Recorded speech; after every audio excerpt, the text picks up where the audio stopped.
evening and welcome. This week, the Women's Inter-District Championship football has kicked off to an interesting start. And we've taken the time out to discuss women's football this week on the show. We have two very special guests joining us tonight. The first is Ms. Nazia Ali Krishna, who is the Deputy Chair of Women's Football at the Fiji Football Association and also an Executive Board member of the Fiji FA. Our second guest, Ms. Susan Wise, who is the Chairwoman of the Women's Committee at Fiji FA and also the Vice President Women's Football at Fiji FA. Good evening and thank you very much for joining us. Thank you. So first let's talk about the IDC that kicked off earlier this week. How's the tournament been so far? It's been great. We've seen a lot of young girls coming in to participate, and it's very encouraging to see. And you see the slow but sure and steady support from the public. But ideally, we'd like to have more people involved. What have been some of the highlights of the tournament so far? The semi-final has been played today, and we're expecting the finals to be played tomorrow. What have been the highlights so far? The highlights would be that we have teams that have worked hard, and we've seen some new talented players come in, and they have been really performing beyond expectations of the spectators. So Susan, you've been part of the Fiji FA for quite some time now, and in the past, shall we say, 10 years, how have you seen women's soccer grow in the country? It has grown in a way that we have more women participating nowadays, and we have, now that they are affiliated to the men, we have the men's support as well, which never was before. Nazia, there's been quite a lot of talk about you coming into this position, and how has it been for you in the past year, going around the country, seeing all the different levels of participation and support for women's soccer? It's I've been in the position for a little over a year, and I've really gone around the country to see the level of football.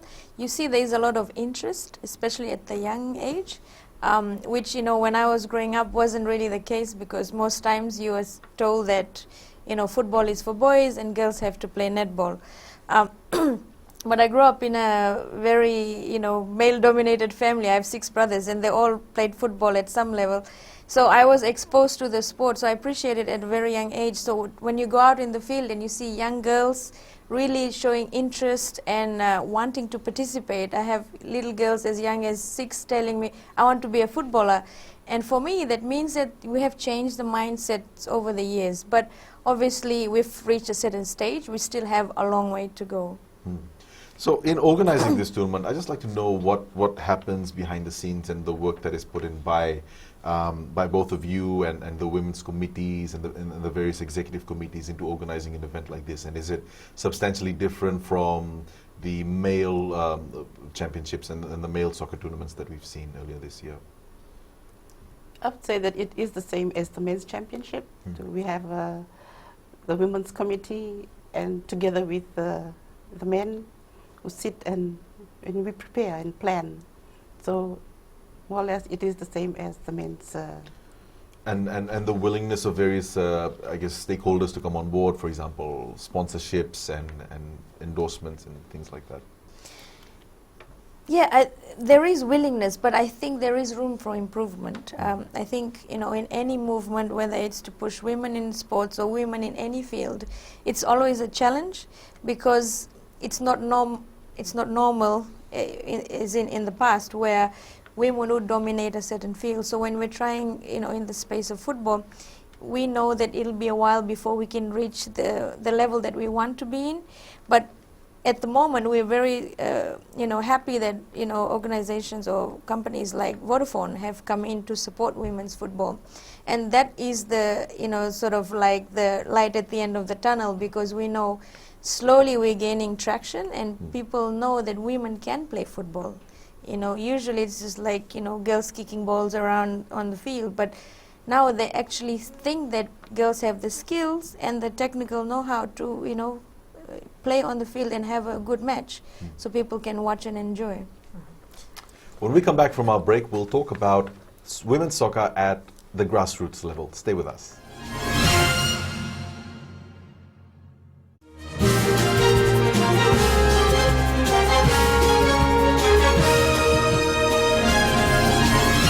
Let's talk about women's soccer at the grassroots level. Most of the interest for soccer players comes when they're still in school, when they're children, and they've been playing, all of their lives before they make the move professional. Is it the same for women? And because you pointed out earlier that you have seen a lot of interest from young girls who want to become soccer players, who want to make it, into the profession. What sort of outreach is the Fiji FA doing so that you can, I guess, connect with those young girls? We have the grassroots program, which is for 16 to 14-year-olds, and they do reach out to the furthest. They have just come back from Kiowa and Rambi on a 2-week program, and even some of those who come through the Just Play program do come up to the national level. The Just Play program, could you tell us more about this?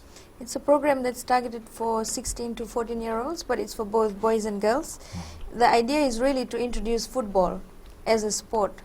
And it's really interesting to see that a lot of communities, apart from schools, are also reaching out and asking Fiji Football to go out, with balls and with the other equipment, so that they understand how the sport is played, but also just to have fun. And the idea is really to introduce football as a fun sport, and then slowly see, if people have the skills and the talent, to then groom them into, football players, and then obviously absorb them at the national level. So your grassroots program, where you've gone out to Kiowa and Rambi, what sort of interest, what sort of response have you gotten from girls there? And what other places do you go under this program? I think there's a lot of good interest because the team that have gone down, they are experienced technical advisors, and they have the know-how on how to work for different age groups. So they have come back saying that the response has been good, but generally the part of the program is initiated from within the organization, and part of it is from the outside requests. And sometimes it's really communities asking, can you come and bring some balls and help us set up our team, whether it's a young team, or also just for them to try out something new, which is good, because the more people are aware of football, the better it is for us, because then we are reaching as far as possible. So we're in the 21st century, and Fiji is a sports mad country, shall we say. Rugby is, of course, in most Fijians' blood, and of course you'd like to see that soccer would also be synonymous with sports in Fiji. When you go around, you see, of course, the love for the sport is growing. As you've mentioned, you've got your grassroots levels programs out there, but what more can the community do? What is needed? Is there more education that is needed on the benefits of the sport, or is there something that is lacking where people are not interested in showing enthusiasm for soccer as much as they would for rugby? Unfortunately, we still have people out there who think that sports is only for the men. I mean, football is only for the men. But over the years, we hope that seeing more younger players come to play, and seeing them playing for our national team, that would probably be one of the things that we have some Indo-Fijian girls playing. We have one from Ba who has been in our national team for some time. And there's equal opportunities for everybody. So, Nazia, you're quite well known for being quite vocal about certain issues, and might use the term influencer, if I could, in this particular instance. Do you think that maybe social media or marketing is needed in terms of putting the spotlight on women's football right now? Yeah, I think more is needed. We do try and promote women's football, but unfortunately there's quite a bit of negative response from people. I mean, obviously we understand not everyone is well aware or well informed about how things operate on the ground. But having said that, I feel that there is room for improvement. at the moment, if you look at the social media landscape, most of the time when there is football on, people will say, oh, is it even worth watching? Is the quality good enough? And these are some of the things that sort of set us back, because instead of promoting the sport and getting sort of a positive outlook, we are always condemned or always picked on for any little negative thing that may come out. Fiji football started, women's football, from 1991, so it's it's about just 2 decades, but obviously for change to happen it takes a bit of time and patience. But if you look at how much we have achieved over the years, you look at Fiji's women's team is ranked 65th in the world, and we are 3rd in the region. And we really have a high chance of qualifying for the World Cup, the next World Cup, which is in 2023. So people have to see these positive things instead of saying, oh, are you good enough? But the real thing is we have a chance of qualifying for the World Cup in the next 3 years. And what are we doing to encourage more girls to participate, to then come up and join the national team? Instead of us saying, oh, whether they're good enough. They are good enough. We just need to back them and ensure that they reach that level. And you'll note that the people who ask questions like, are they good enough, are probably the same people who don't go to watch matches, who have never been to watch a women's football match. I mean, we would encourage everybody Yeah. to come and watch. If you look at the stands now, they barely have 100 people coming to watch. But if you're not watching, how can you comment and say the level of football is not good? How have you proven that your comment about football not being good is true, because you're not even there to see it? So, Ziad, you've been going to quite a lot of the football matches in the past few months. Have you noticed that there's a bit of disparity with the amount of support that even fans that do come to watch these matches are offering? Oh yeah, I mean the stadiums are full, right? For the For the recent last IDC that yeah. we had, it was like a jam-packed stadium. I've seen some of the some videos of the stadium for the current IDC, and it is a bit I guess off-putting, but then it's it's still growing, and we'd still like people to come and support. Okay, so we'll carry on the conversation when we come back, and we'll talk specifically more about the next World Cup in 2023 and the preparations that the Fiji FA is doing from now in anticipation for that World Cup. So stay with us.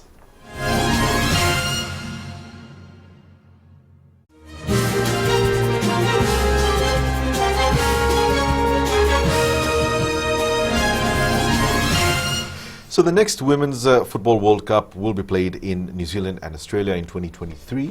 I'd just like to know some of the preparatory work that's going into preparation for that tournament, for the World Cup. Okay. We have the national women's coach, Marika Rondo, who will be with the women from next year on full time. But apart from that, he has already started work. And from next year, Fiji Football is introducing a different league for the women. It's the Super 6, where we have the 6 top teams who will be playing home and away games like the men. And then from there, the others will have their normal league in the divisions. And hopefully that with that competition, we will have our women playing more games at that level. And of course, as the time gets closer, I'm sure that our national coach has plans, more plans.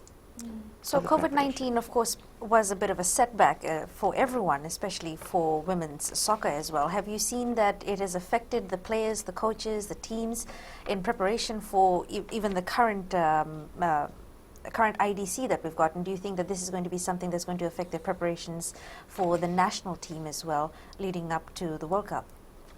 Yes, it has affected us. We prepared our under-16 team to go for the playoffs, and then twice it was called off. First it was for the measles, and then later on it was for the COVID-19. Getting players from all the different districts and getting them to go to school in Suva, changing their schools and all that, and then it being called off. I know that not only the players, everybody is disappointed. All the hard work that had gone into the preparation of the team, and then they are sent back home. Then it happened twice, not once, but twice. So yes, it does affect the preparations and the women. While we're on the subject of preparations, talk to us about the selection for the national side. Is that an ongoing process, and by when do you plan to have a finalized national side? The playoff for the qualifiers would be the end of next year. So I'm sure that the national coach would already be doing his selection during this IDC, and which will continue. Because So- it's happening so Yeah. close to home, does that affect our chances of qualification? Yeah, Without we have preempting much. we have a high chance of qualifying because New Zealand and Australia automatically qualifies by being hosts. But it just means that now, since we're third, technically we are now top 2 of the leftover, which means that we have a higher chance of qualifying. And so we really need to put in a lot of resources.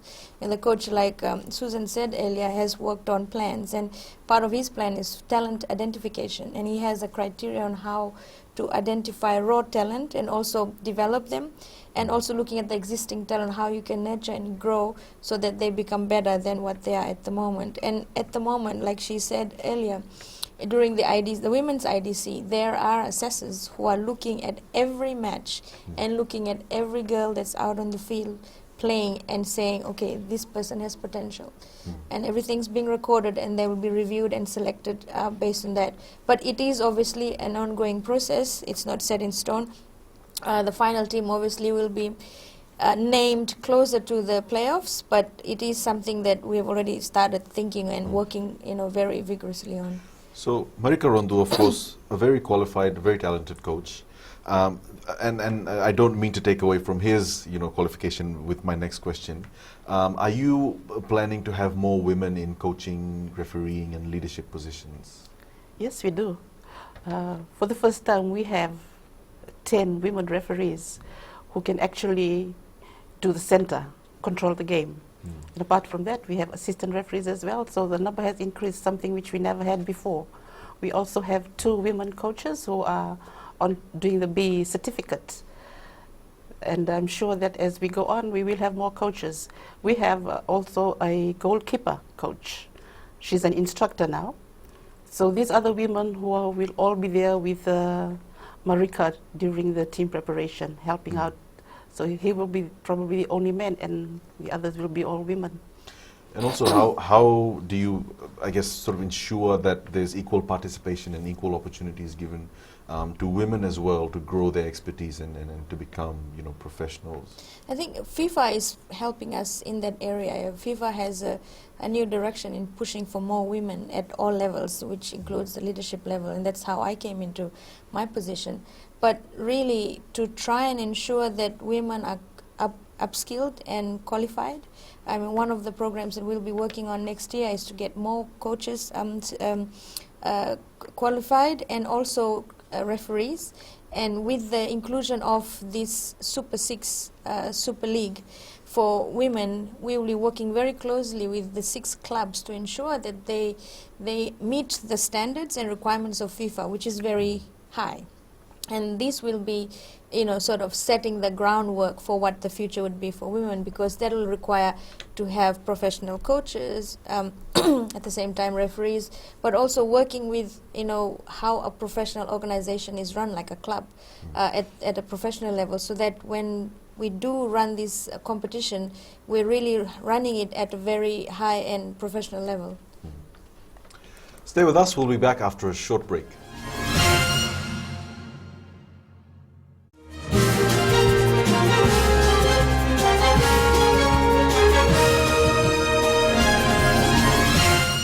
Earlier on the show, we talked about women's soccer from the grassroots level. Now, if we talk about the way that our sports is organized in schools especially, which is a learning ground for a lot of young, aspiring athletes, we've seen that there's a lot of, I guess, gender assignment in terms of what boys and girls can play. That's interesting, because just before this, we were talking, Nazia and I, about how in school, and I'm sure you may identify with this as well, growing up in school, we were always assigned gender-based sports, or what would be considered gender-based sports.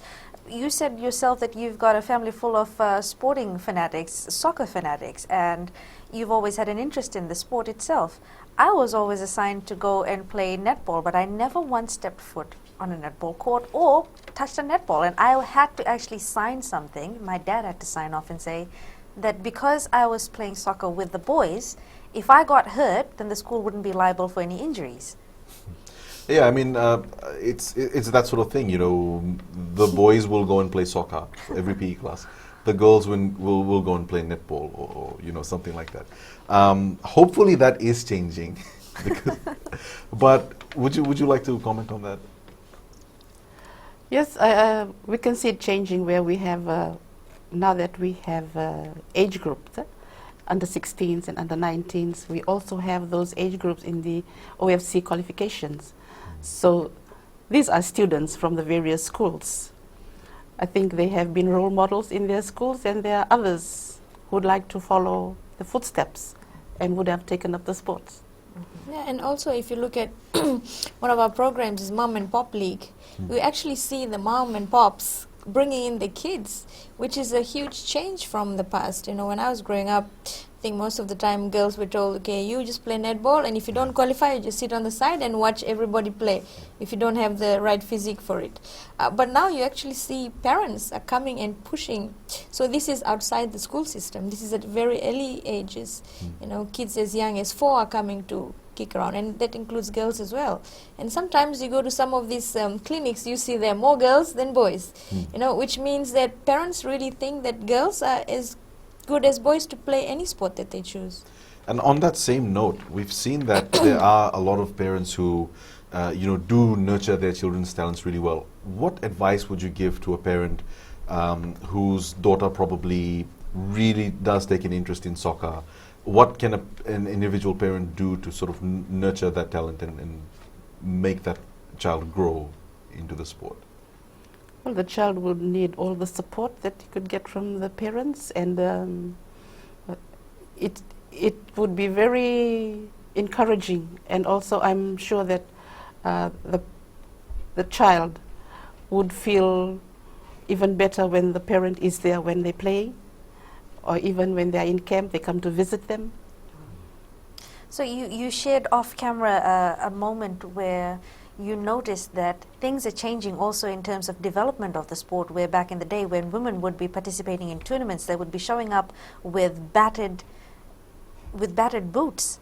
Some of them would be taped up and bandaged up, and they would have to scavenge for material like that, for training material, for boots, for balls, for jerseys, for whatever it was. This has obviously changed. It has changed a lot. It has changed a lot. There was a time, like you said, when women would come in with, even if the boot didn't fit, they would come with a pair of boots just to show that, yes, I have a pair of boots. And then nowadays that doesn't happen. Boots are being provided at the development stage and up to the national women team, the women at the senior women league. Equipment is being provided, and those days are gone. They are no more. So that is. If I may, just to touch on this as well, there's also this misconception about soccer in the country, national soccer here, saying that there seem to be discipline issues. Every now and again you hear that there's disciplinary issues that come up with the men's, and some concerns obviously would come up for parents or for anyone that's going to support a woman who is going to be entering into female football. Do you think that this is also a concern? Do you see instances where disciplinary issues come up as often as it would with their male counterparts? I think there are not as many. I mean, if you look at the current IDC, there has been 0 positive drug tests, you know, done.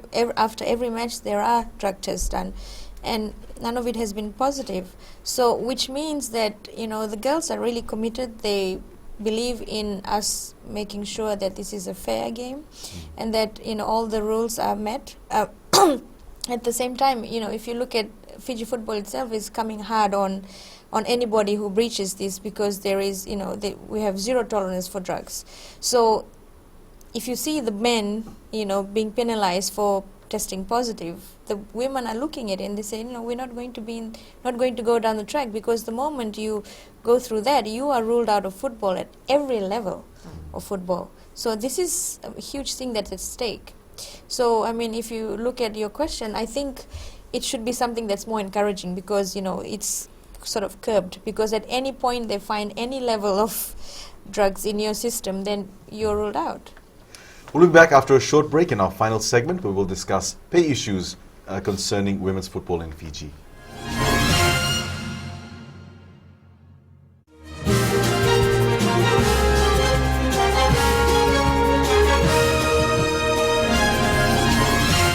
So earlier this year, the captain of the US women's football team raised a very important issue that although the women's football team is more successful statistically than the men's, they do not get equal pay, which sparked an entire debate about the pay disparity between men and women in sports, which of course has been an existing issue for a long time. I'd like to know what the situation is here in Fiji. Well, I'll talk about more from Fiji football side, because very recently Fiji football at the beginning of the year announced that men and women will get the same pay. So which means that every time a team goes out overseas, they get the same sort of allowance, same treatment in whether this is support in terms of equipment and assistance on the ground. But I think the disparity is more within the district level. And I think maybe Susan can explain it more, because she's been in her position for a long time, and she understands how the dynamics on the ground and how it has evolved over the years. I mean, there is change. You see more support now, but I think it's not at the same level as men, obviously. I mean, we spoke about this earlier, where simple things like food, equipment, transportation cost, which people had to incur themselves, is now being covered by for. Fiji football. Also accommodation. Yeah. And accommodation. And that is one of the things that I'm really happy about that Fiji football is doing, is they're not only speaking it, but they're actually talking, walking the talk, so to speak, because now women are getting this financial support, but we need a little bit more from the district level. And what's happening at the district level? At the district level, unlike the men, some of them are professional players. They are contracted to the districts and they get an allowance. But for the women, it doesn't happen. So we cannot compare ourselves to those big countries where things are equally, but hopefully and slowly that it could come into place. So before we end this, we'd like to highlight something that has come up recently in the past couple of days. I suppose with the women's IDC taking place, someone decided that it would be a good idea to put up certain comments on social media, and one of them happened to be about you, Nazia, saying that you had been appointed as the Vice President for the Fiji Football Association. And as far as, we did some digging, of course, that's not true. Could you please clarify? Yeah, I'm not the vice president. I'm the deputy chair of the women's committee, but I'm part of the executive board as a board member. So my role is primarily to help with women's football, but at the same time it's at the board level where I help with the decision making with the rest of the board members. So the person had also questioned your qualifications as to why you had been appointed. First of all, of course, you just dispelled that you are the vice president, which you're not, but your appointment as it is in the position that you're at, people are asking, why are you there and how did you get there? Could you talk to us about that? I mean, this is one of the underlying sexism issues that exist. I've never heard or I've never seen anyone question the credentials of male executive members. Exactly. But women have to justify their appointments. And yeah, I think it's a given. It's something that as a female, if you're in leadership, you always question. So where you have one hurdle for a man, you might have 10 for you. So I think when the society, sees things with a different lens, it becomes very clear why they feel that men should take certain position and women can't. I mean, most of the time, if you look at it, women are not in boards. So it's a new thing that we have 2 women in the board. And there's a 3rd position for another woman to come in. And this is not only because it's fancy to have women, but because we do bring in the input that is required, you know, to balance the decision making. I have my expertise and my experiences. I may not have played football at national level, but it doesn't mean that I do not know the sport. But it doesn't mean that only football players can make decision at the board level. You need, Right. you know, people with legal expertise, with, you know, finance expertise. And, you know, I come from a business and background, and a media background. So that's what I bring in. But at the same time, I also come in with the mentality of a woman thinking. And we You know, should how point do out- we understand how an organization is run and to ensure that the decision making is actually balanced. And of course, this is in line with what FIFA's guidelines are about inclusivity Exactly. and diversification. Yes. Yes, and you know, Fiji football, I'm really thankful to the leadership that's there, that they really believe that women can do the work. If you Yeah. look at the current IDC, the entire entire event is run by women. Every single aspect of the tournament has been run by women, and that in a sense says that they believe in us to do the job. So if the leaders understand and believe that we can do the work, then I don't know, people who don't turn up to watch the games, why can they Correct. make certain decisions and think that we can't carry things through? It's, I mean, I guess we need a change, like a serious change in mindset. Even the fact that in 2020 somebody has to say it out loud and spell it out that women can play football. Yes. I mean, that just I says a mean, lot. they ask, like, what, do these people, you just round them up and Yeah. bring them to play? And it's also quite insulting to these women athletes, which they are athletes, because to be out in the sun, in the rain, in all types of conditions, day in, day out, to become an athlete, 90 minutes of play plus countless hours of dedication, Yeah. is not something that many of us from the general public would necessarily do willingly. Yeah. So just before we round off the show, talk to us about future soccer tournaments for women's football in Fiji. Just a very final question. Nazia and I have been talking as women on the board, and we're thinking that next year we could introduce another tournament for the women. So Yeah, we want to have more competitions, because the more game time that the players have, the more experience they have and the better they become, and the level of football as a result also goes up. You know, if you only have 1 or 2 tournaments in a year, they don't have the exposure, and also we don't have enough time to gather the interest from people. So, you know, in terms of the next 2 to 3 years, we really want to push more football games at the ground level, and also, you know, more national tournaments as well, so that people can see. I mean, these girls are amazing. You have to come and watch you know, one of the matches. If you can't, I mean, like, at least come and see the finals tomorrow. Right. When you see the best of the country battle each other, and that'll be, you know, I'm sure it's going to change people's mind, because the level of football is, you know, is really good. Nazia, Susan, thank you very much for joining us. It's been a great discussion. Thank you for the great work in the Women's IDC, and we wish you all the best. Thank thank you. And that's all we have for you on the show tonight. Thank you for joining us. Have a good evening.